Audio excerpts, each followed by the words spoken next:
Olá, sejam muito bem-vindos. Pensem por um instante na maneira como a gente costuma se aproximar da Bíblia. Muitas vezes parece que estamos visitando um museu imenso, mas sem um guia. A gente anda pelos corredores e vê peças incríveis, mas isoladas.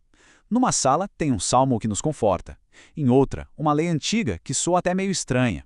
Mais adiante, uma parábola que nos inspira. Cada parte tem o seu valor, sem dúvida. Mas a conexão entre elas, a grande história que amarra tudo isso, essa muitas vezes a gente perde. E se essa forma de ler essa leitura em pedaços, como um mosaico, estiver nos fazendo perder o ponto central? E se a Bíblia não for, em primeiro lugar, uma coleção de livros, mas uma única, coerente e grandiosa narrativa? Um verdadeiro drama épico, contado em 6 atos, que não apenas narra uma história do passado, mas que se apresenta como uma verdadeira história do mundo, e que revela o nosso lugar nela. É exatamente essa perspectiva transformadora que nós vamos explorar juntos hoje. E o nosso guia será a obra fundamental de Craig Bartholomew e Michael Gohen, O Drama das Escrituras. A nossa proposta aqui é desvendar a espinha dorsal da narrativa bíblica, não como um mero exercício acadêmico, mas como um convite. Um convite para a gente entender a visão de mundo que moldou a nossa civilização e que continua, até hoje, a desafiar e inspirar bilhões de pessoas a encontrarem seu próprio papel nesse grande palco da história. Vamos começar essa jornada? Bom, para nos guiar nessa exploração, nós vamos usar a metáfora central do livro de Bartholomew e Gohen, a Bíblia como um grande drama de teatro. A nossa análise vai seguir então essa estrutura de 6 atos. A gente começa com o ato 1, o reino estabelecido, lá na criação. Depois, a gente mergulha no ato 2, a rebelião no reino, que é o que introduz o conflito principal da história. No ato 3, nós vamos ver como o rei escolhe Israel, dando início ao longo e detalhado plano de redenção. O ato 4 vai nos levar ao clímax da história, com a chegada do rei, a figura de Jesus. O ato 5 vai explorar o nosso tempo, o tempo presente, que é a missão da igreja. E finalmente, vamos concluir com o ato 6, a resolução de tudo, no retorno do rei. Essa estrutura vai funcionar como um mapa, nos ajudando a navegar pela complexidade e também pela beleza da história bíblica como um todo. Então vamos lá, ao começo de tudo, ato 1, o reino estabelecido. É fundamental a gente entender que a narrativa de Gênesis não deve ser lida como um manual de biologia ou de cosmologia. A intenção do texto é ser a fundação teológica de toda a realidade. Ele estabelece o palco, apresenta os personagens principais e revela o propósito original de todo o drama. A criação aqui não é um acidente cósmico. Também não é o resultado de uma batalha violenta entre deuses, como a gente vê em muitas outras histórias de criação do Antigo Oriente Próximo. Pelo contrário, ela é o ato intencional, ordenado e bom de um rei soberano que estabelece o seu reino como um lugar bom, belo e, acima de tudo, um lugar de relacionamentos. E a maneira como o texto de Gênesis nos apresenta a identidade desse rei é fascinante e de uma profundidade teológica imensa. Olhem só, no capítulo 1, o termo usado para Deus é Elohim. Esse era o nome mais genérico para uma divindade no mundo semítico da época. Aqui, ele é usado para designar o Criador transcendente, a força soberana por trás de todo o universo. Mas a partir do capítulo 2, versículo 4, o texto faz algo brilhante. Ele introduz uma combinação, Yahvé Elohim, que a gente traduz como Senhor Deus. Yahvé não é um nome qualquer, é o nome da aliança, o nome pessoal pelo qual Deus vai se revelar a Moisés séculos depois. É o nome do Deus Redentor de Israel. Ao juntar esses dois nomes, o autor de Gênesis faz uma afirmação teológica que era, para sua época, revolucionária. Ele está dizendo que o Criador universal de todo o cosmo, Elohim, é o mesmo Deus que entra numa aliança pessoal e íntima com seu povo, Yahvé. O poder que sustenta as galáxias é o mesmo que se importa com os detalhes da nossa vida. Ele não é um poder distante e impessoal. Ele é o rei que se envolve pessoalmente com a sua criação. E essa narrativa da criação nos revela pelo menos 3 aspectos que são cruciais sobre o caráter desse rei divino. Primeiro, ele é soberano.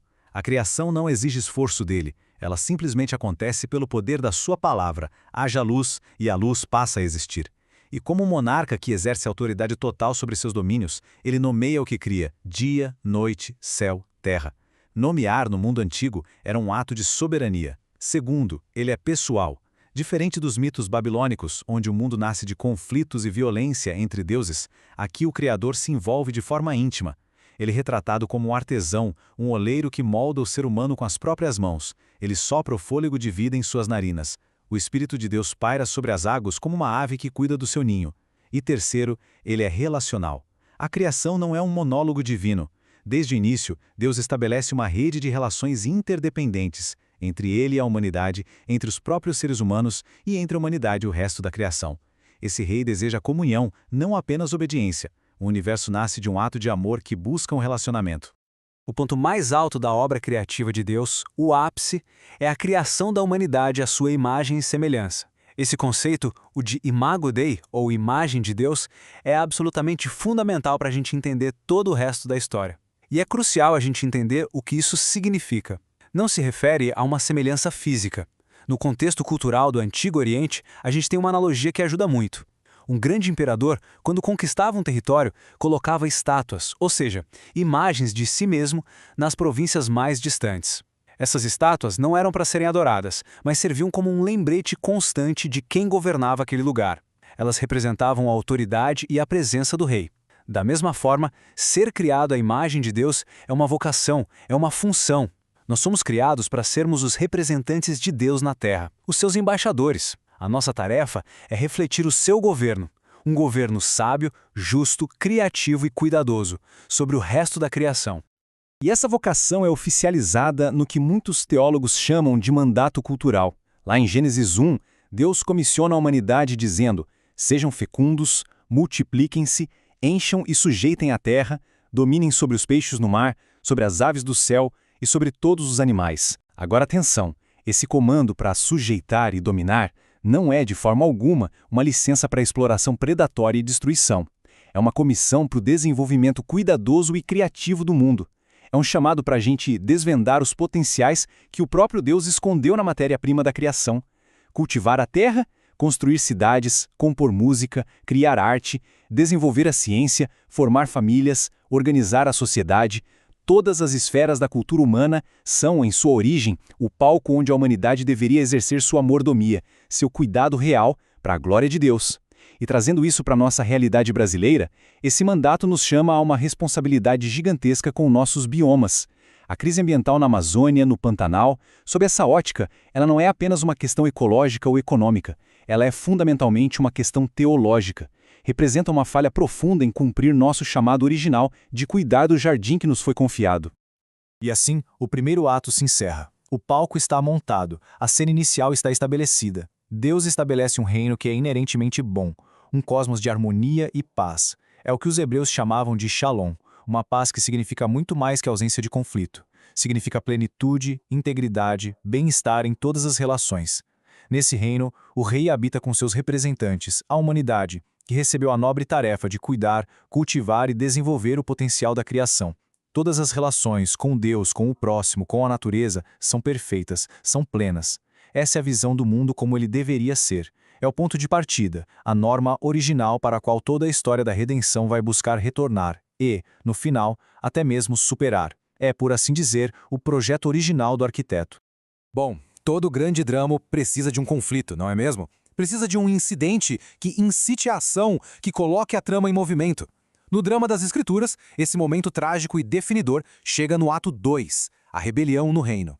É aqui que aquela harmonia perfeita que a gente viu no primeiro ato é deliberadamente quebrada e a narrativa toma um rumo muito mais sombrio e complexo. Vamos agora analisar a natureza dessa rebelião e as suas consequências, que foram, para dizer o mínimo, catastróficas. O ponto crucial aqui é a gente entender a verdadeira essência do pecado que é narrado em Gênesis 3. A tentação da serpente não foi simplesmente coma esta fruta. A verdadeira isca, a verdadeira sedução foi a promessa: vocês serão como Deus, conhecendo o bem e o mal. Portanto, o pecado original não foi uma simples falha moral, como comer uma fruta proibida. Foi um ato de alta traição. Foi a tentativa da humanidade de se declarar autônoma, de tomar para si a prerrogativa que pertence somente ao rei, a de definir a realidade, de estabelecer os seus próprios termos para o que é bom e o que é mal. Foi, em essência, uma declaração de independência do Criador, uma rebelião existencial contra a soberania de Deus sobre o seu reino. Foi a humanidade, os representantes do rei, tentando tomar o trono para si. E claro, um ato de rebelião dessa magnitude tem consequências imediatas e devastadoras. Todas aquelas relações perfeitas do ato 1 são fraturadas. O shalom se desfaz. A relação com Deus, que antes era de comunhão íntima, de caminhar no jardim sem vergonha, agora se torna uma relação de medo, culpa e alienação. Adão e Eva se escondem da presença daquele com quem antes tinham prazer. A relação entre os seres humanos, que era de parceria, de união, osso dos meus ossos, agora se transforma em acusação, vergonha e conflito. Adão culpa Eva, que por sua vez culpa a serpente. A passagem da nudez sem vergonha para a necessidade de se cobrir simboliza essa nova barreira entre as pessoas. E por fim, a relação com a criação, que era de mordomia harmoniosa, agora se torna uma relação de dor e resistência. A terra passa a produzir espinhos e cardos, e o trabalho, que era uma vocação alegre, se torna penoso. O pecado não foi um ato privado, foi um evento cósmico que introduziu a desordem, a entropia e a morte em todo o reino. Mas, e este é um ponto de virada absolutamente crucial. Mesmo no meio do julgamento, da desolação, o rei não abandona seu projeto. Em Gênesis 3, versículo 15, bem no meio das palavras de juízo, a gente encontra a primeira centelha de esperança. É algo que os teólogos chamam de proto-evangelho, ou seja, o primeiro anúncio do evangelho. Ao amaldiçoar a serpente, que representa todas as forças do mal, Deus promete: porém inimizade entre você e a mulher, entre a sua descendência e o descendente dela. Este lhe ferirá a cabeça e você lhe ferirá o calcanhar. Como Bartolomeu e Gorin destacam, Deus promete extinguir as forças do mal que Adão e Eva desencadearam. Essa é a primeira, e ainda um tanto misteriosa, promessa de redenção. O conflito foi estabelecido, mas o resultado final já está sendo anunciado. O rei não desistiu do seu reino e já sinaliza que ele mesmo vai agir para resgatá-lo. Resumindo então o ato 2. Ele mergulhou o bom reino de Deus no caos. A rebelião humana, essa busca por autonomia, fraturou todas as relações fundamentais e introduziu a morte, a alienação e a desordem em todas as esferas da criação. O projeto original parece ter fracassado de forma trágica. No entanto, e este é o ponto mais importante que nos leva para o próximo ato, o rei não abandona a cena.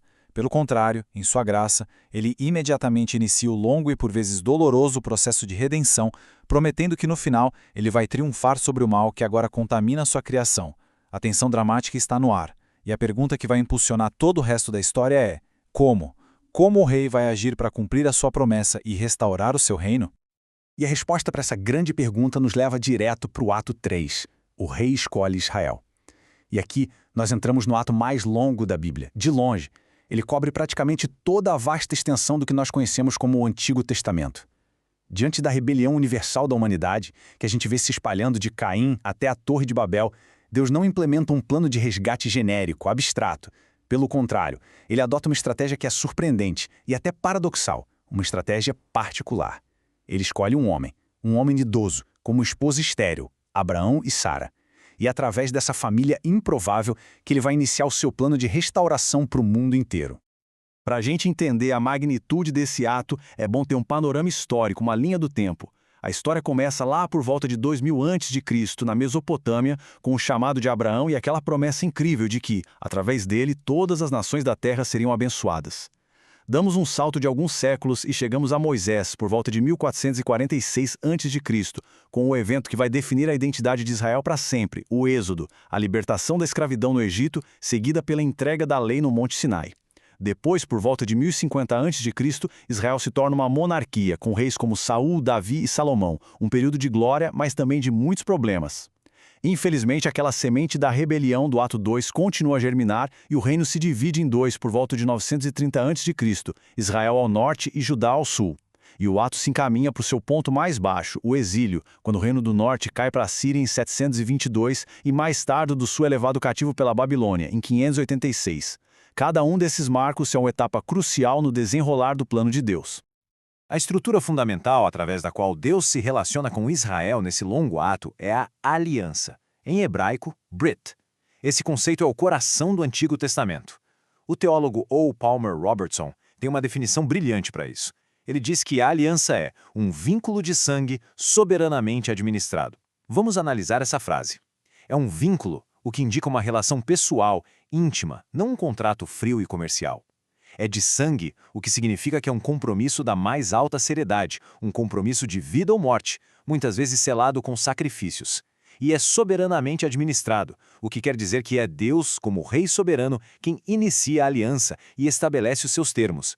Não é um acordo entre partes iguais, é um pacto de graça, iniciado pelo rei para com o seu povo. E a forma da aliança do Sinai, que é a mais importante do Antigo Testamento, nos dá uma visão fantástica de como os israelitas a entendiam. A estrutura dela espelha os tratados de suzerania hititas da época, um formato legal que qualquer pessoa no Antigo Oriente Médio reconheceria na hora. Tinha um preâmbulo que identificava o rei. Eu sou Yahvé. Tinha um prólogo histórico que lembrava o que o rei já tinha feito pelo povo. Eu sou o Senhor teu Deus, que te tirei da terra do Egito, da casa da servidão. Notem a ordem. Primeiro a graça, o resgate, depois a lei, a responsabilidade. Em seguida, vinham as estipulações, as obrigações do povo. Primeiro as gerais, os 10 mandamentos, e depois as detalhadas, as leis civis e cerimoniais que organizariam toda a sociedade. Havia testemunhas como os céus e a terra. E finalmente as sanções, as bênçãos para a obediência e as maldições para a desobediência. Isso mostra que a lei, a Torá, não era um conjunto de regras arbitrárias para oprimir o povo. Era a constituição de uma nação, o tratado que estabelecia como seria a vida sob o governo direto e redentor do Rei Divino. Então, para que tudo isso? Qual era o propósito de Israel? Por que Deus escolheu esse povo específico?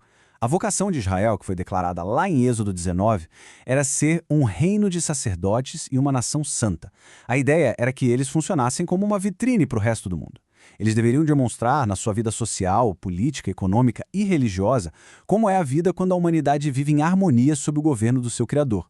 Ao praticarem uma vida de justiça, de misericórdia, de shalom, eles se tornariam uma luz para as nações, atraindo outros povos para o conhecimento do verdadeiro rei. E se a gente pensa no contexto brasileiro, onde nós debatemos constantemente sobre justiça social, sobre a desigualdade endêmica, sobre o papel da lei, a visão de Israel como uma sociedade que deveria ser moldada pela justiça de Deus nos oferece um paradigma provocador e muito atual sobre como a fé pode e deve informar a busca por uma sociedade mais justa e mais compassiva. Resumindo esse longo ato 3, a trama se adensa, e muito. Deus inicia seu plano de redenção escolhendo e formando um povo, Israel, para ser o veículo da sua bênção restauradora para o mundo. Ele lhes dá uma terra, uma lei, a sua presença manifesta no tabernáculo e no templo. Mas a história de Israel é, em grande parte, uma história trágica de fracasso. Eles repetidamente quebram a aliança, se voltam para os ídolos dos vizinhos, oprimem os pobres, falhando miseravelmente na sua missão de ser uma luz para as nações. E esse fracasso contínuo, que culmina no exílio, gera uma tensão dramática crescente. Fica dolorosamente claro que Israel, por si só, não consegue cumprir sua vocação. O problema do ato 2, o coração rebelde, ainda não foi resolvido, e a história começa a apontar para a necessidade de algo mais. Os profetas começam a falar de uma nova aliança, de um novo coração, e acima de tudo da vinda de um verdadeiro rei, um filho de Davi, que finalmente cumpriria as promessas. A expectativa por uma intervenção divina ainda mais radical aumenta, e o palco é preparado para o clímax de todo o drama. E então, no tempo certo, na plenitude dos tempos, o clímax chega. O ato 4. A chegada do rei.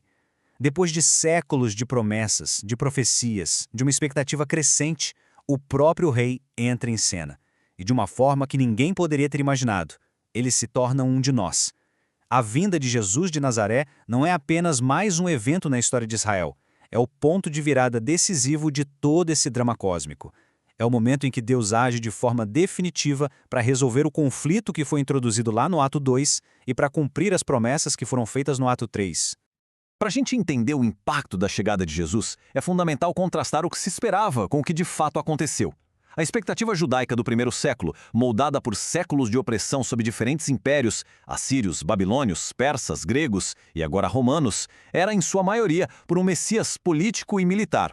Alguém como um novo Davi, um guerreiro que lideraria uma revolta, expulsaria os opressores e restauraria a glória e a soberania política de Israel. Eles esperavam um leão. O que eles receberam, no entanto, foi um cordeiro. A realidade de Jesus foi a de um servo sofredor, aquele que foi profetizado por Isaías. Um rei que veio inaugurar o seu reino não pela força da espada, mas pelo poder do serviço. Não pela conquista de territórios, mas pelo sacrifício de si mesmo. Não pelo poder que oprime, mas pelo amor radical que incluía até mesmo os inimigos. Essa subversão total das expectativas é a chave para entender por que ele foi uma figura tão polarizadora. E a mensagem central de Jesus, que ecoava a de João Batista, era esta proclamação radical: arrependam-se, pois o reino dos céus está próximo. A palavra grega para próximo, aqui, em Giken, não significa apenas está chegando ou em breve. Ela tem um sentido muito mais forte de chegou, está aqui e rompeu. Jesus estava anunciando que o longo exílio espiritual de Israel e da humanidade, que começou lá no jardim e se concretizou na Babilônia, tinha finalmente terminado. O O governo redentor de Deus, pelo qual o povo tanto esperava, não era mais uma esperança distante. Era uma realidade presente, invadindo a história através da sua própria pessoa, das suas palavras e das suas obras. A espera acabou. O rei está aqui, e o seu reino está sendo inaugurado. E como Jesus demonstrou a chegada desse reino? Através dos seus milagres. E aqui é crucial não ver os milagres de Jesus como simples exibições de poder mágico para atrair uma multidão. Eles eram sinais do reino. Ou, numa linguagem de hoje, eles eram trailers do que o mundo será quando o reino de Deus for plenamente consumado. Cada cura de doença era um vislumbre da nova criação, onde não vai haver mais dor nem sofrimento. Cada expulsão de demônio era uma demonstração de que o poder do mal, que entrou em cena no ato 2, estava sendo confrontado e derrotado. O seu domínio sobre a natureza, como quando ele acalmou a tempestade, apontava para a restauração da ordem e do shalom originais do Éden. E o mais poderoso de todos, a ressurreição dos mortos, como no caso de Lázaro, mostrava a vitória final sobre o último inimigo. Os milagres de Jesus eram a realidade do futuro invadindo o presente. Isso nos leva ao segredo do reino, que Jesus frequentemente revelava através de parábolas. Por que um segredo? Porque o reino não chegou da maneira espetacular, avassaladora que todo mundo esperava. As parábolas explicavam essa natureza inesperada. O reino não chega de uma vez, com um poder irresistível, como um carvalho gigante que aparece do nada.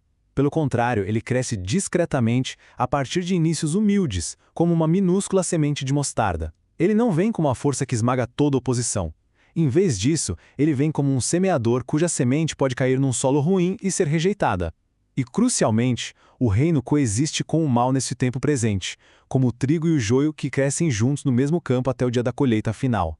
As parábolas de Jesus foram projetadas para reajustar as expectativas dos seus ouvintes à realidade surpreendente de como o governo de Deus estava de fato chegando ao mundo. O clímax do quarto ato, e na verdade de todo o drama, é o evento duplo da cruz e da ressurreição. Aos olhos do mundo e das expectativas messiânicas da época, a cruz foi a derrota definitiva.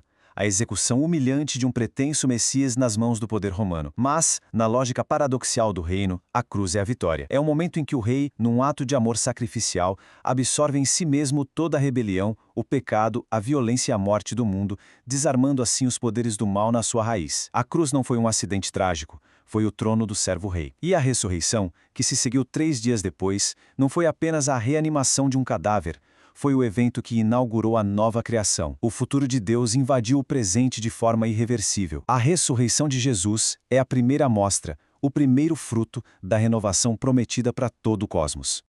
Então, para recapitular este ato crucial, a chegada de Jesus é o ponto de virada decisivo de toda a história. O rei chegou. Em sua vida, morte e ressurreição, ele confrontou e derrotou as forças do pecado e da morte, inaugurando o seu reino redentor. A vitória foi conquistada. A nova criação começou. O conflito central do drama foi resolvido. Mas a história não termina aqui. O que acontece no período entre o clímax e a resolução final? O que acontece depois que a batalha decisiva foi vencida, mas antes que a guerra termine completamente e a paz seja plenamente estabelecida? Essa é a questão que nos leva ao próximo e penúltimo ato do drama. Chegamos agora ao ato 5, a missão da igreja. Este, meus caros, é o ato em que nós vivemos. É o período da história que se estende desde a ascensão de Cristo ao céu até a sua segunda vinda. O clímax já aconteceu, a vitória decisiva já foi conquistada na cruz e na ressurreição. A nossa tarefa, como o povo do rei, é viver à luz dessa vitória e anunciar ao mundo a notícia de que um novo rei e um novo reino chegaram. O teólogo N.T. Wright nos oferece uma metáfora poderosa para a gente entender a nossa vocação neste quinto ato. Ele diz que é como se fôssemos atores que encontram uma peça perdida de Shakespeare. Nós temos os primeiros 4 atos que estabelecem a trama, os personagens, o conflito e chegam ao clímax. E nós temos a cena final, o 6º ato, que nos diz como tudo termina. A nossa tarefa, como atores que entram em cena no 5º ato, não é repetir o que já aconteceu nem inventar um enredo completamente novo. A nossa tarefa é improvisar. Mas não é uma improvisação aleatória, de qualquer jeito. Nós devemos mergulhar tão profundamente na lógica, no caráter dos personagens, no estilo e na direção dos atos anteriores, que a nossa improvisação seja fiel e consistente, levando a história de forma coerente e criativa em direção àquela conclusão que já nos foi revelada. A chave teológica para entender a vida neste quinto ato é a tensão do já e ainda não. O reino de Deus já foi inaugurado com a vinda, morte e ressurreição de Cristo. A vitória sobre o mal já foi conquistada. A nova criação já começou. No entanto, o reino ainda não foi plenamente consumado. O mal, a dor, a injustiça, a morte ainda não foram erradicados. Nós vivemos na sobreposição de duas eras: a era presente, marcada pelo pecado e pela morte que está passando, e a era vindoura, a era do reino, que já irrompeu na história, mas ainda não chegou em sua plenitude. Viver como cristão é viver exatamente nesta tensão, sendo cidadãos da era futura enquanto ainda habitamos a era presente, o que gera ao mesmo tempo uma esperança imensa e um conflito constante. Então, qual é a nossa missão? Qual é a nossa improvisação fiel? Primeiro, é anunciar as boas novas da vitória do Rei. Isso é o que chamamos de evangelismo, proclamar que Jesus é o Rei e que o seu reino redentor está disponível a todos. Segundo, e de forma inseparável, é viver como uma comunidade que demonstra a realidade presente desse reino. Numa sociedade brasileira tão marcada por profundas divisões sociais, raciais e políticas, a igreja é chamada a ser uma comunidade de reconciliação. Em meio à injustiça, somos chamados a praticar a misericórdia e a buscar a justiça para os oprimidos. Em essência, a igreja deve ser um trailer da nova criação, uma mostra viva e contracultural do que o mundo será quando o governo de Deus for plenamente estabelecido. É aqui que a gente retoma um mandato cultural lá do Ato 1, mas agora sobre o senhorio de Cristo, trabalhando para trazer redenção e cura a todas as áreas da vida, da arte à ciência, da política à economia. Resumindo o Ato 5, este é o nosso ato. A igreja, a comunidade daqueles que reconhecem Jesus como Rei, é comissionada por ele para continuar a sua missão no mundo. Nós somos chamados a ser testemunhas da sua vitória, tanto em palavras, a proclamação, quanto em ações, a demonstração. Nós vivemos como cidadãos do céu na terra, embaixadores do reino futuro no tempo presente. E essa tarefa gigantesca não é realizada pela nossa própria força. A narrativa do Novo Testamento deixa muito claro que a igreja é capacitada pelo Espírito Santo, que é a presença do próprio Rei conosco, nos guiando, nos fortalecendo e nos unindo para a missão de levar a história em direção ao seu final glorioso. E, finalmente, chegamos ao sexto e último ato do drama, o retorno do Rei. Esta é a grande esperança que sustenta a igreja em sua missão, que muitas vezes é difícil e dolorosa, no quinto ato. É a promessa da resolução final, o momento em que a cortina desce sobre o mal e a história como a conhecemos e a redenção de Deus para a sua criação é finalmente completamente realizada. E aqui é absolutamente crucial que a gente entenda corretamente a natureza dessa esperança final. A visão popular, muitas vezes influenciada mais pela filosofia grega platônica do que pela própria Bíblia, é a de uma fuga. A ideia de que este mundo material é mau, ou uma prisão, e que a salvação consiste em nossas almas escaparem para um céu espiritual, etéreo, depois que o cosmos for destruído. Bartolomeu e Gorin, seguindo a teologia bíblica, argumentam com muita força contra essa ideia. A esperança bíblica não é a destruição da criação, mas a sua redenção. Não é uma fuga do mundo, mas a restauração do mundo. A promessa, tanto no Antigo quanto no Novo Testamento, é de novos céus e nova terra, o que não significa um lugar totalmente novo, mas sim uma renovação completa e gloriosa deste cosmos que Deus declarou muito bom lá no início. A imagem final que a Bíblia nos dá, lá no livro do Apocalipse, é a da Nova Jerusalém descendo do céu para a terra. A direção do movimento aqui é fundamental. O céu vem para a terra, não o contrário. A habitação de Deus estará com a humanidade. Este é o cumprimento final daquela oração que Jesus nos ensinou. Venha o teu reino, seja feita a tua vontade, assim na terra como no céu. O objetivo final da história, o ponto para o qual todo o drama se moveu desde Gênesis 3, é a união perfeita e sem barreiras do Criador com a sua criação redimida. É Deus habitando conosco, em um universo físico, material, tangível e totalmente renovado, livre para sempre da presença e dos efeitos do pecado. Concluindo o sexto ato, então. O fim é, na verdade, um novo começo. O grande drama da história termina com a vitória total e final do Rei. O mal, o pecado, a morte, o sofrimento, as lágrimas, tudo isso é erradicado para sempre. Todas as relações que foram fraturadas pela queda, com Deus, conosco mesmos, com os outros e com a criação, são completamente curadas e restauradas. O reino de Deus, que foi estabelecido na criação, rebelado contra na queda, prometido a Israel, inaugurado em Cristo e proclamado pela Igreja, é finalmente consumado em toda a sua glória e plenitude. O Shalom do jardim é restaurado e elevado ao nível cósmico. E aqui está uma síntese bela e poderosa de toda essa narrativa. A Bíblia começa em um jardim, o Éden, um lugar de beleza natural, de potencial a ser desenvolvido. E ela termina não em um retorno a esse jardim primordial, mas em uma cidade-jardim, a Nova Jerusalém. E isso é profundamente significativo. O plano de Deus não é simplesmente rebobinar a fita e voltar ao começo. É levar a criação e a cultura humana, agora redimidas, à sua gloriosa consumação. A história se move da simplicidade do jardim para a complexidade rica, diversa e harmoniosa da cidade, mostrando que o projeto de Deus para a cultura humana, aquele que começou lá no mandato cultural, não foi abandonado, mas é finalmente realizado em perfeição e para a sua glória. E assim, nós percorremos os 6 atos do grande drama das Escrituras.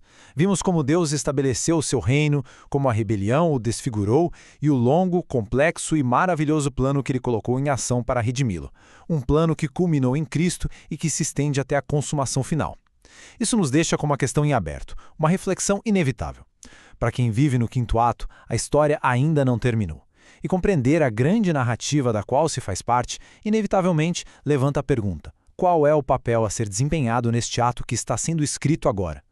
Como improvisar uma participação que seja fiel e consistente com tudo que veio antes? Essa é a reflexão que o drama das Escrituras nos propõe a cada um de nós. Para aprofundar, a leitura de O Drama das Escrituras de Bartholomew e Gorin é, claro, fortemente recomendada. Muito obrigado.